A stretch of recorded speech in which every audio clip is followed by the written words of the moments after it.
Jeremiah chapter 30 in Jacob's trouble. Giving all praise to Yahweh B'Hashem Yahushua B'Hashem HaKadosh. I did a video the other day, GMS in transit, thinking out loud. And I said I kind of said a few words on Jeremiah, the 30th chapter.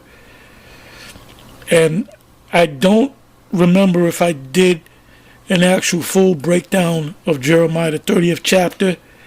I know about a year ago, when we was on the highways and the byways, I had went through with the other apostles and the elders. I went through Jeremiah, the 30th chapter. I did the whole breakdown because we normally go to Jeremiah 30, verse 16, and sometimes Jeremiah 30, verse 7. Now, in Jeremiah 30, verse 7, it speaks about it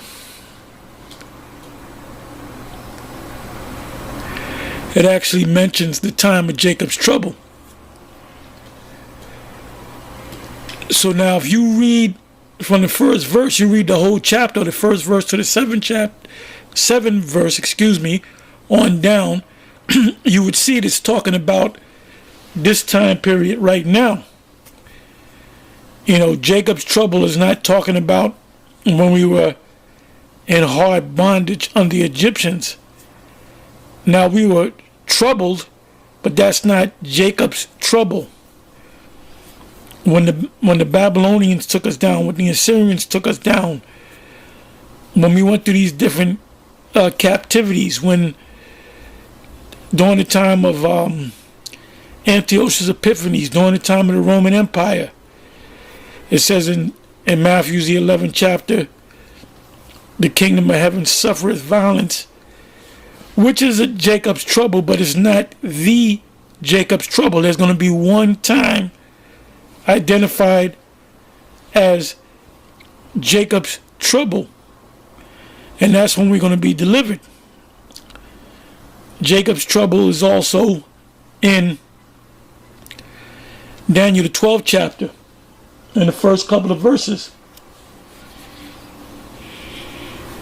So what I'm going to do, I'm just going to read it. This is a short chapter. 24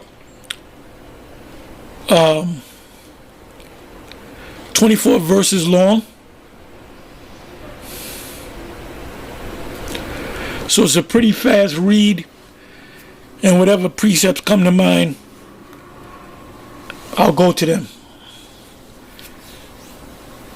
So I'm going to start from the first verse. It says, the word that came to Jeremiah from Yahweh, saying, Thus speaketh the Lord Yahweh, Yasha'Allah, Israel, saying, Write thee all the words that I have spoken unto thee in a book. And this was for Jeremiah. Jeremiah, if you look him up, he was an Israelite, and he was not just an Israelite, he was a prophet, and he was the youngest prophet among all the prophets. Actually, they don't tell you the age. If they do, somebody put it in the comment section, but he was actually a boy. The Most High dealt with him before puberty, so he was literally a boy. It says, for lo, the days come, saith Yahweh, that I will bring again the captivity of my people Israel and Judah, saith the Lord. Now, you have scholars that will say, well, that's talking about them being free from the Babylonian Empire. When Darius put the order out to kill the king of Babylon and the rebuilding it. No, it's not talking about that. It's talking about now, because it mentions Judah, Israel, and Judah. When the kingdom of Israel and the kingdom of Judah come back together, so this third verse is referring to this time period. Jacob's trouble and the destruction will come in this time. It said, for third verse again, for lo, the days come, saith Yahweh, that I will bring again the captivity of my people Israel and Judah, saith Yahweh, and I will cause them to return to the land that I gave to their fathers, and they shall possess it. That has yet to happen. Although you got these so-called Jews, these Amalekites, these Edomites, saying that they fulfilled that. No, they didn't. How do we know that they didn't fulfill this prophecy? Because where's the kingdom of Israel? Where's Benjamin? Where's Levi? Where's Gad? Where's Reuben? Where's Issachar? Where's Asher? Where's Ephraim? Simeon? Naphtali? Where are the rest of the tribes? So we know that these people in the land of Israel that claim to be the people of the Lord, well, they're not fulfilling any prophecy, because all the tribes in the two kingdoms will have to come back together. That's why in Ezekiel the 37th chapter, one of my favorite chapters, it's around about the 16th verse, well, starting at the 16th verse, it speaks about the two sticks, one stick, and that Hebrew word there is plank, for Judah and his companion, Benjamin and Levi, and another stick for Joseph, the stick of Ephraim. Joseph is interchangeable with the tribe Ephraim, and his companion, that's Asher, Gad, Reuben, and the rest of the tribes of the kingdom of Israel. Now, mind you, that some of the tribes from the northern kingdom went back to dwell among the kingdom of Judah. So that's why you have people in West Africa, Nigeria, and that region that identify themselves with the tribe of Ephraim, or with the tribe of Gad, or with the tribe of Manasseh, because some of those tribes went back with the kingdom of Judah, Benjamin, and Levi.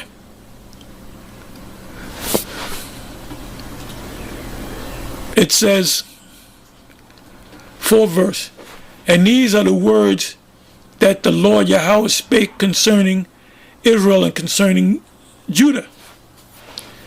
So we know that this verse is not talking about back then. This verse is not talking about 2,000 years ago, 2,500 years ago, 3,000 years ago. It said, for thus saith Yahweh, we have heard a voice of trembling, of fear, and not of peace.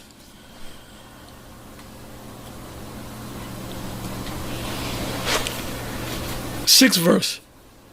Ask we now, and see whether a man doeth travail with child. Wherefore do I see every man with his hands on his loins, as a woman in travail? That's the hell that we're going through. And all faces are turned into paleness. When you get sick, you look pale. Not white like the so-called white man. 7th verse, Jeremiah 30 verse 7. Alas, for that day is great, so that none is like it. It is even the time of Jacob's trouble. So what has to happen for the fulfillment of Jacob's trouble to come to pass? These tribes got to come together. Isaiah the 11th chapter. Isaiah the 14th chapter, the first couple of verses. But he shall be saved out of it. And the saved part is talking about being delivered by way of the Lord and the angels in the chariots of Israel. 8th verse. For it shall come to pass in that day, saith Yahweh of hosts, that I will break his yoke from off thy neck. Now, in hardcore slavery was shackled up. We had wooden and iron yokes upon our neck so we wouldn't escape. So now we're bound by these adhesion contract, which I spoke about in the previous video, a GMS in Transit, Thinking Out Loud video. You know, when you get a Social Security, your birth certificate, your Social Security card, your driver's license, your whatever credit cards, you gotta fill out applications which are nothing but contracts, which bound you to this system. See, if you never sign any of these contracts, these adhesion contracts, these applications, Esau can't do nothing to you.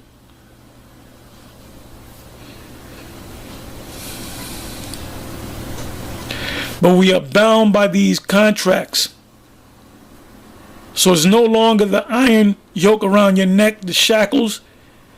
And from time to time, if they got to lock you up, they will put shackles on you. And when our kingdom is established, it tells you in our Psalms 149, we should all be familiar with that precept. It speaks about the super rich being shackled up. And they are going to be physically shackled up. And they are going to be physically enslaved. So we're going back to the ancient world.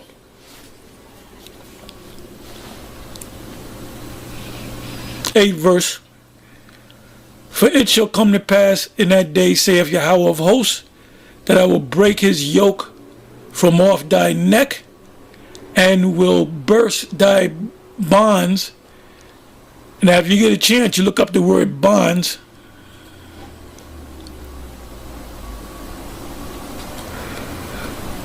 Let me look at it real quick.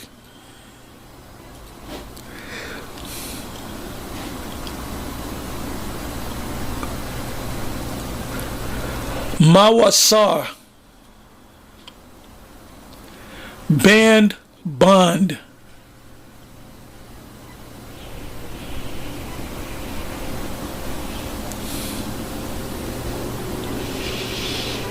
It says bond,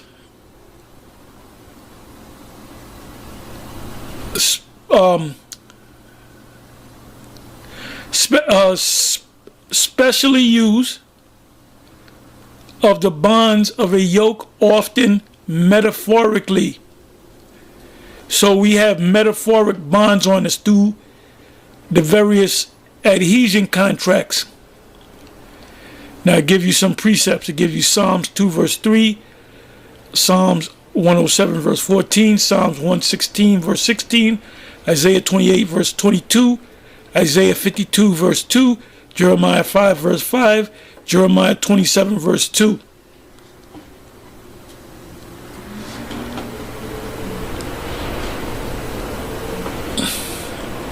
Now what I want to do real quick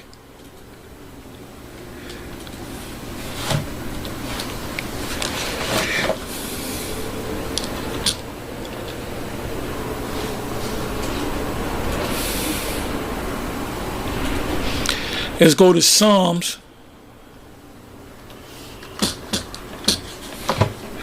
2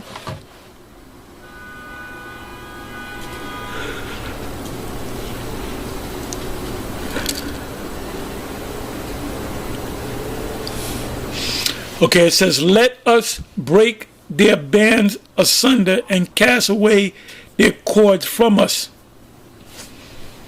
Bands meaning bonds.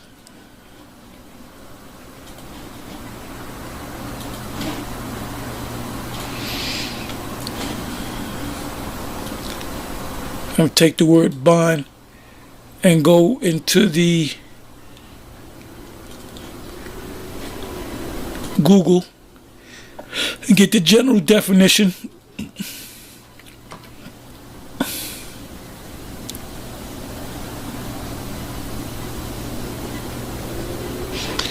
It says bond definition. What is a bond? A bond is a fixed income instrument that represents a loan made by an investor. And that's who we are. They invested in us. The America became great through slavery. It says to a borrower.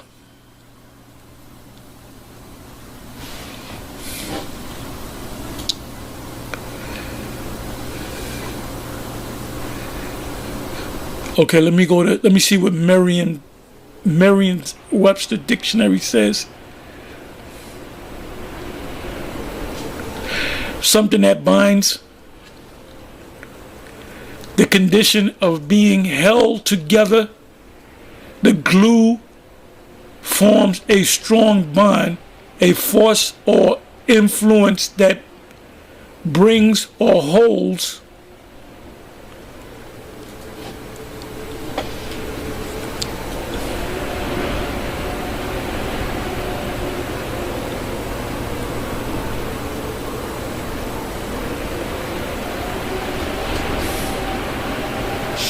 Okay, there's a lot here on bond. Okay, something that binds or restrains.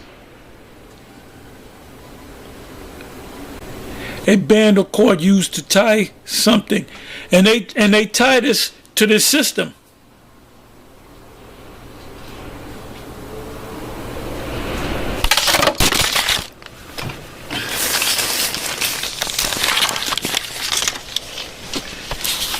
Bear with me for a minute.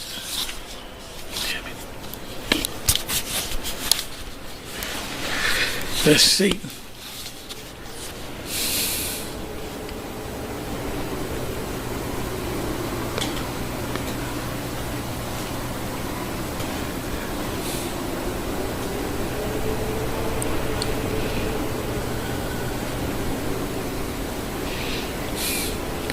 Okay, it says finance. An interest-bearing certificate or public or private indebtedness. An interest-bearing certificate. So what are the certificates that bind us to this man? Your birth certificate, your social security number, your driver's license, your library card, whatever, your Visa, your MasterCard, your job application, your W-2 forms. This is what binds you to the system because you contracted with this man.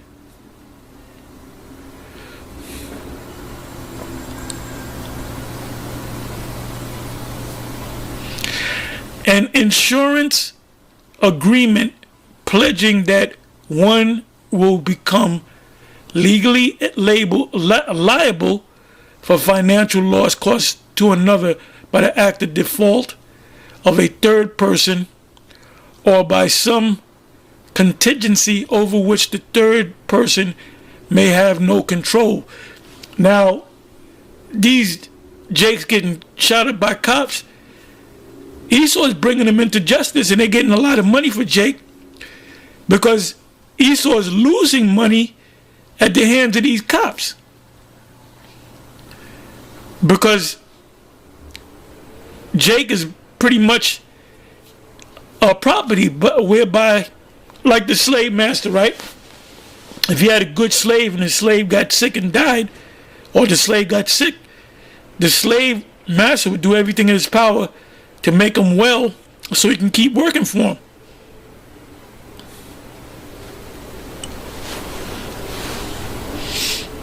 So, I mean, you can continue to read that. So it's no longer we're shackled in some slave quarter, eating what the master give us. And we got to get up at a certain morning. They shackle us up. They get the taskmasters. No, what you have is legal taskmasters, and you're bound by the contract.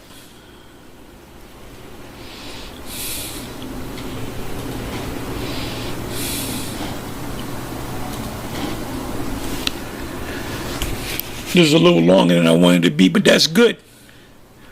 So let's read Jeremiah 30 verse 7 and 8 again. Alas, for that day is great, so that none is like it. It is even a time of Jacob's trouble. Now, we're not going to have to, what's the term I want to use? I can't remember the term, but it's to take away your signature, revoke your signature. We don't have to take these contracts and revoke our names from these signatures. When the Lord comes and the angels come back, they're going to physically beam us up, destroy the rest of the 2/3 in America, and destroy Esau. So all that paperwork that they have, that's going to be null and void. And we're going to be changed in a moment, in a twinkling of an eye at the last trump, pursuant to 1 Corinthians 15. If not 2 Corinthians, I believe it's 1 Corinthians 15, around about the 50th verse. So there's going to be a dramatic change. All hell is going to break loose. Babylon will be utterly destroyed, and we will be superhuman, extraterrestrial, angelic beings with power far beyond Esau. And we're gonna shackle them up the old-fashioned way. This is why they demonize us, because they know their future. The elite know their future. 8th verse again. For it shall come to pass in that day, saith Yahweh of hosts, that I will break his yoke, both physical yoke, you being in the prison system, is a physical yoke, from off thy neck, and will burst thy bonds. That includes your paper agreements, your adhesion contracts. Now, somebody asked me in the previous video, could I go more into adhesion contracts? Well, adhesion contracts just merely means a contract, an application, which is nothing but a contract, because you sign your name and then you promise to do whatever. Like if you go to the DMV, it tells you people are signing, they just sign it, fill out the information and sign a contract, and they don't, at the end it says, you hereby agree to follow all the laws that's in the DMV, I'm sorry, in New York it's VTL, Vehicle and Traffic Law, and every state has one. And they tell you in these vehicle and traffic laws that there's a difference between, that's a thick book, there's a difference between commercial traffic,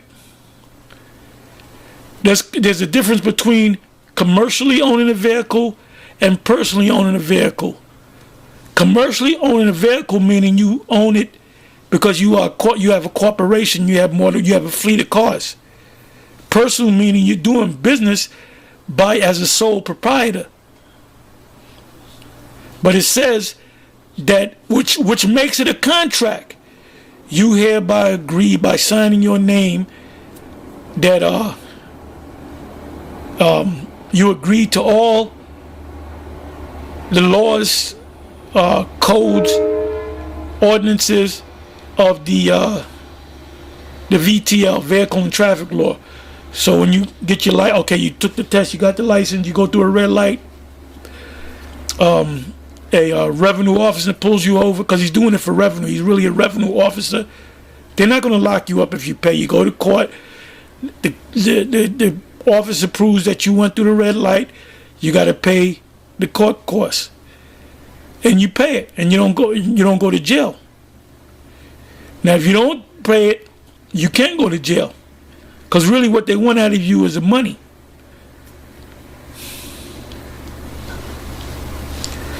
See, Esau makes billions and billions of dollars off of Jake. And most of you niggas are happy with that.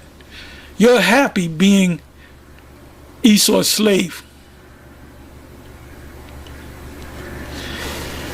You're so happy to the point where you don't even know that this is Esau.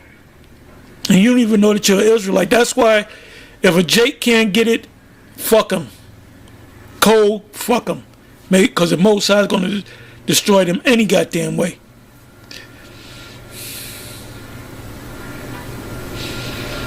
I'm in the middle of 8, and will burst thy bonds.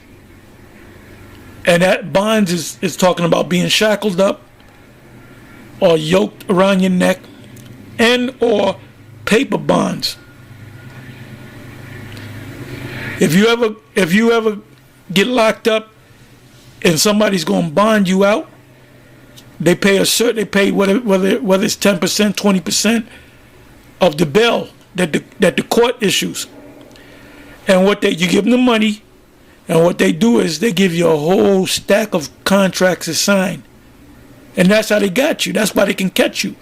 That's why they can go, bail bondsman can go out of state because they have jurisdiction over you based upon a contract.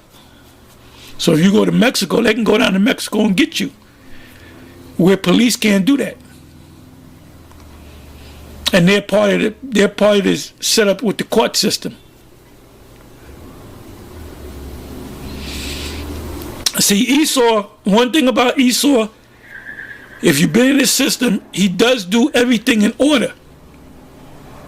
So him charging you X amount of money for going through a red light, well, guess what? You signed the contract. But obviously you didn't know the contract, so it was a fraud anyway. James, the 5th chapter, 9th verse. But they shall serve Yahweh their power, and David their king, whom I will raise up unto them. Because you're not going to serve Esau anymore. You're going to serve the Most High. And the physical David.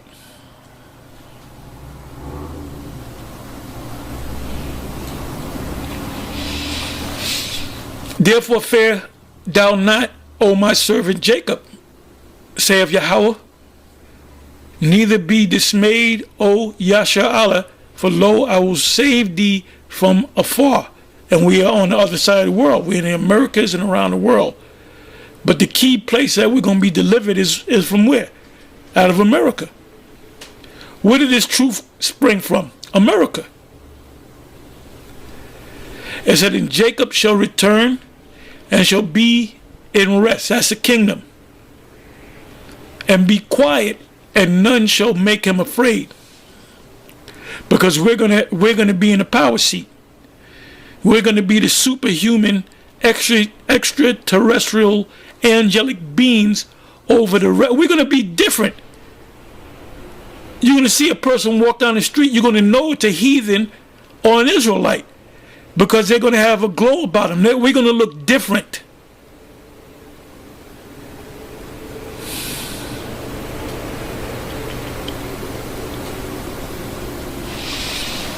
And we will all be spiritual, even our women, our children. We will have spiritual power. Did not Yahweh Shai have spiritual power when he was a child? Why do you think his mother bothered him about turning water into wine? Because he was performing miracles when he was a child.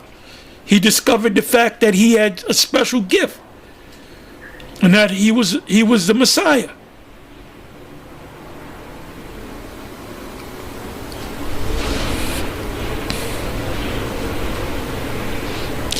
You got to watch that movie Brightburn, because when the boy in Brightburn, which was supposed to be Superman, the thing that was in that ship that was in the barn communicated with him when he was 12 years old. That's when he had an attraction to little girls that was his age, 12 years old, because that's when a man becomes a man. That's when puberty comes in to play, both with men, with boys and girls. When do you become an adult? When puberty hits him. Puberty changes you from a boy to a man. Puberty changes a girl from a girl to a woman.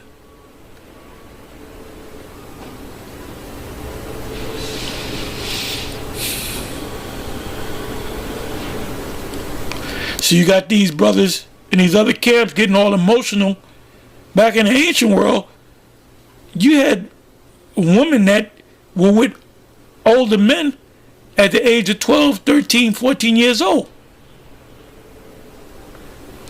I remember my sisters, they were active with them boys around there in the hood or whatever when they was 12, 13 years old.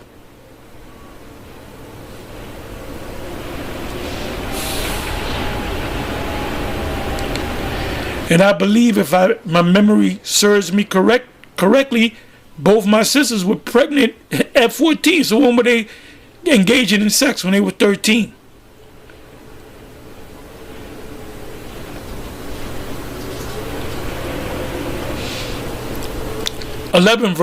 Jeremiah 30 verse 11. For I am with thee, saith Yahweh, to save thee, though I make a full end of all nations, whither I have scattered thee. And we were literally scattered.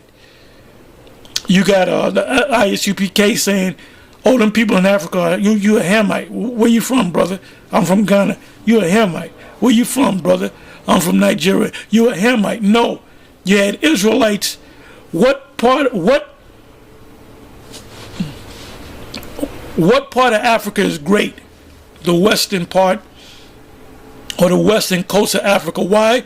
Because there's Israelites down there. You got Hamites mingle with them. You got Nigerians, West Africans taking all the titles at the UFC. You got 3 current title holders of the UFC, which are so-called Hamites. You got one from Cameroon, which is Ngannou, and he's a heavyweight champ. You have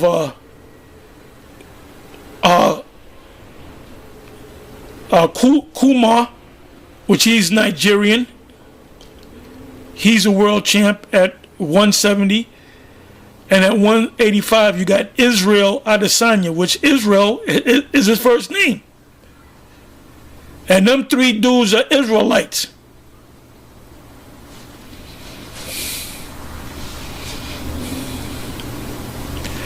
It said, I have scattered thee, yet will I not make a full end of thee. The Most High did scatter us, but he wasn't going to destroy us. And we're in so many places around the planet that we look like everybody on the planet. You got Israelites looking like Jake. You got Israelites looking like Moab. Like these Muay Thai fighters, I be watching them. Them are nothing but Negroes, man. Matter of fact, they call them Negritos, which means little Negroes, little blacks.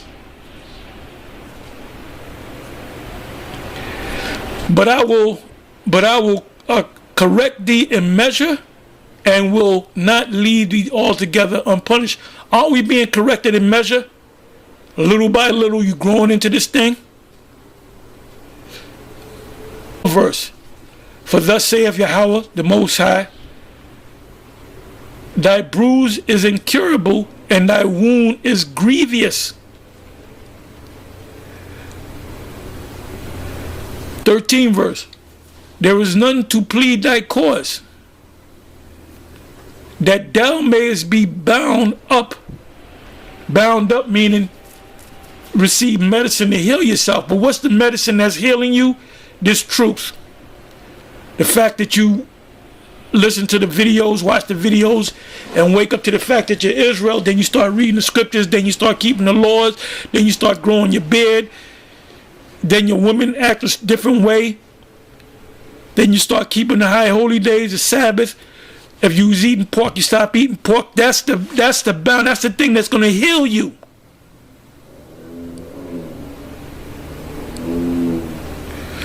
It says, thou hast no healing medicine. The healing medicine is this truth. And what's ironic, when you come into this truth, and tell me I'm lying, before you came into this truth, you were eating all kind of junk.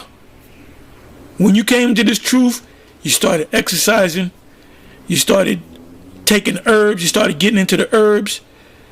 You know, me, myself, I drink a lot of green smoothies and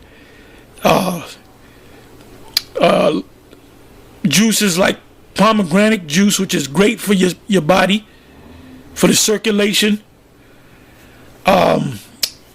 Tart cherry juice, which is great for the circulation. What else? Beet juice. Look, ain't no Israelite got no business drinking a goddamn Coke or soda or anything like that. Now, you might have a little taste for some junk, but you shouldn't be drinking no goddamn soda. You might as well be smoking a pack of Newports. 14 verse, Jeremiah 30 verse 14. It says, all thy lovers have forgotten thee, they seek thee not. For I have wounded thee with the wound of an enemy, with the chastisement of a cruel one. In other words, these nations don't respect you because they don't look at you as being an Israelite. You're just a nigger. You're just an Indian on a reservation. You're just a spit.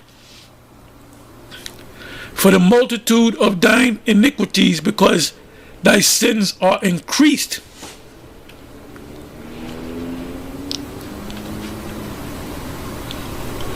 That's why you use a thing called charity, where you help brotherhood and you help people, man.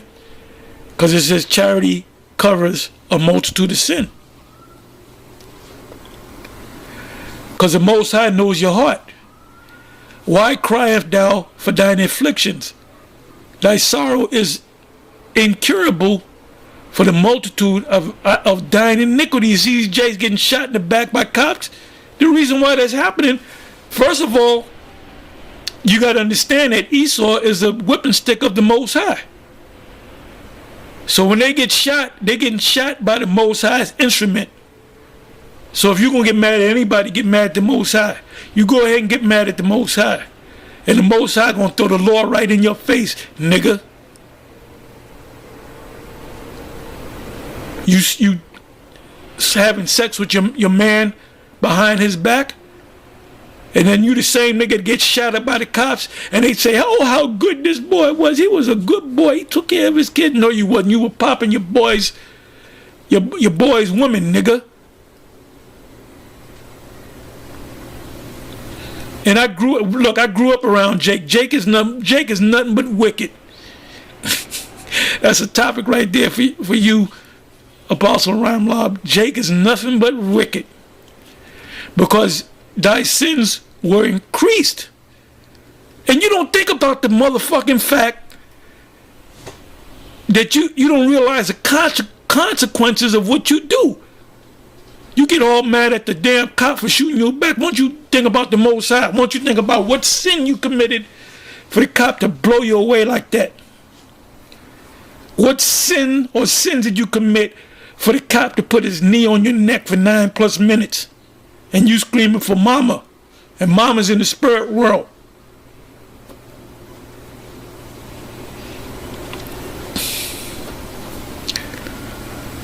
The rest of 15. I have done these things unto thee. I, the Most High. You get shot in the back, you get a knee on your neck, you get choked out, you get beat down by the police, you get Rodney King. Who was in the spirit of them cops that Rodney King? The Most High. It says, I have done these things unto thee. What did the Lord do? He put the spirit on these devils to do what they do.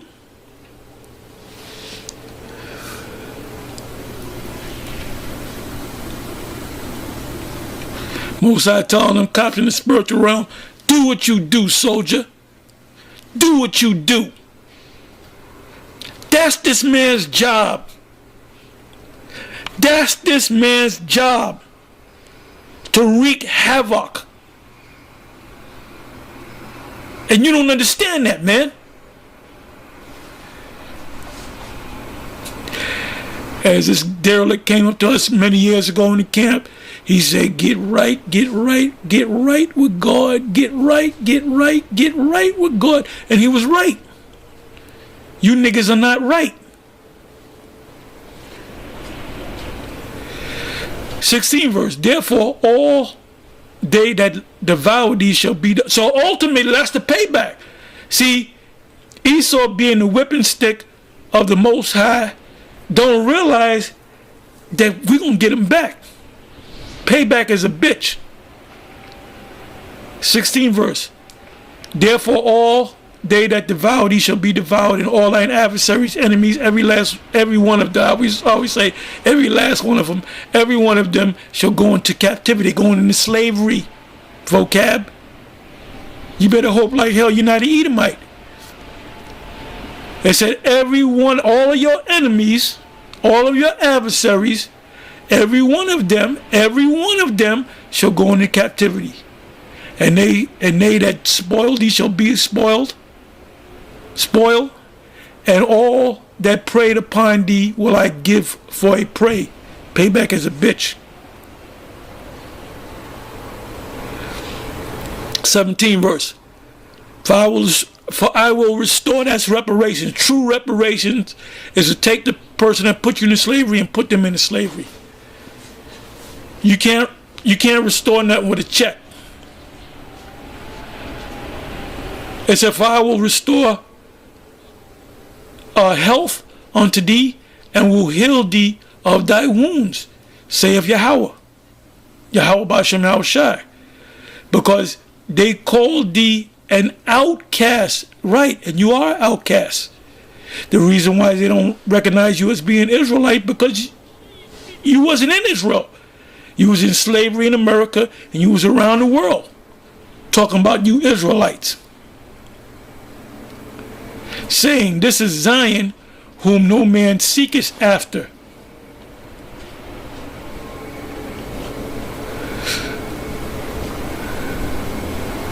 '18 verse. Thus saith Yahweh, behold, I will bring again the captivity of Jacob's tents, and have mercy on his dwelling places.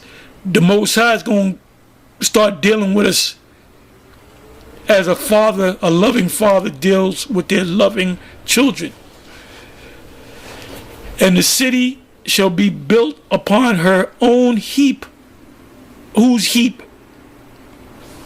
Let me look up that word heap. I know what it means, but I want to see what it means biblically. It's giving me problems coming up.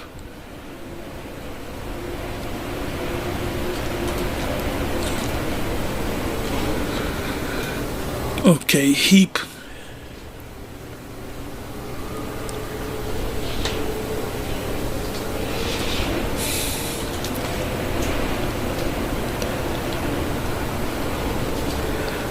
The word for heap is thal. The root is thalal. It means mound, heap of ruins. What is the heap of ruins? America. But we're not going to build on America.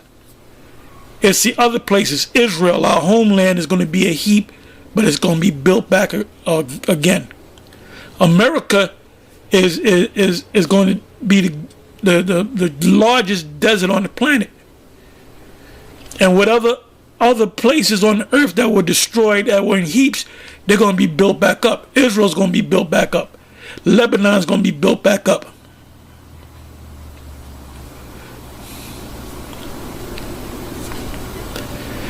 And I did a video on Ophir, and the word Ophir is America.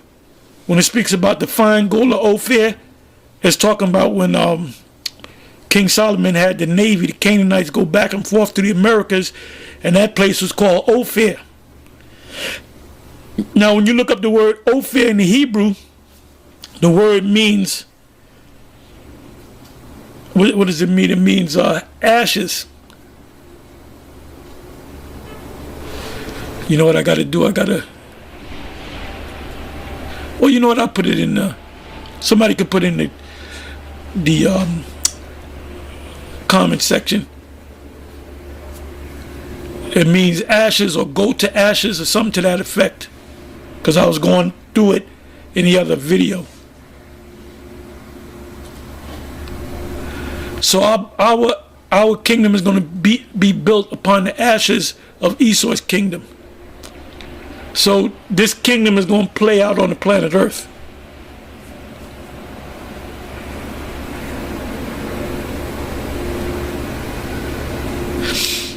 It says, in the city, I'm still in 18 verse, and the city shall be built upon her own heap, and the palace shall remain after the manner thereof. So Esau's kingdom was here on this earth. Our kingdom is going to be here on this earth. 19 verse. And out of them shall proceed thanksgiving and the voice of them that make merry, because we're going to be happy. Will Esau be happy? Oh no. Oh no. You're not going to have one happy. Esau will not smile or laugh. Esau will cry. And I will multiply them, and they shall not be few. The Israelites shall not be few. Hebrews 1 verse 10 and 11. I will also glorify them, the Israelites, and they shall not be small. Why? Because one man shall have many. You're going to have average one man having 1,000 women. And we're going to have concubines too.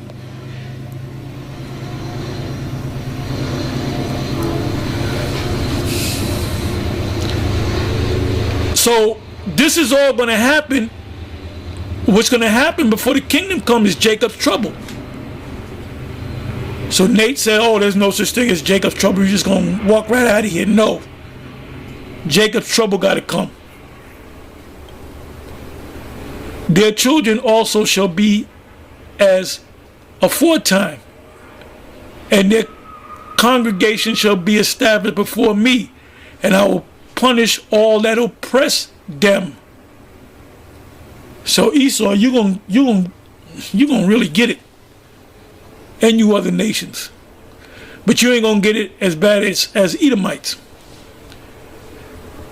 And Esau knows that he's Esau. He knows he's an Edomite. That's why he said, oh, the Edomites are done away with. No, oh, we don't know who the Edomites are.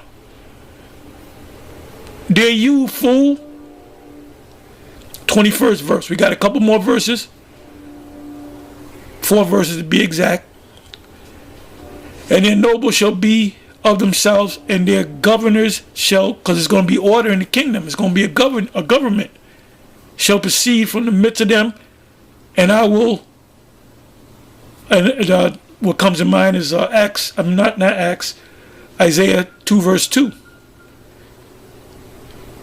Come and they will teach us of their ways. There ain't gonna be no homosexual. Ain't gonna be what's this guy? Kathy Jenner. Ain't gonna be no Kathy Jenner. That motherfucker gonna be dead. All you trans genders, you hermaphrodites, you moles, that's not going to be in the kingdom. You will be done away with. And I will cause him to draw near, and he shall approach unto me. For who is this that engaged his heart to approach unto me, saith Yahweh? And ye shall be my people.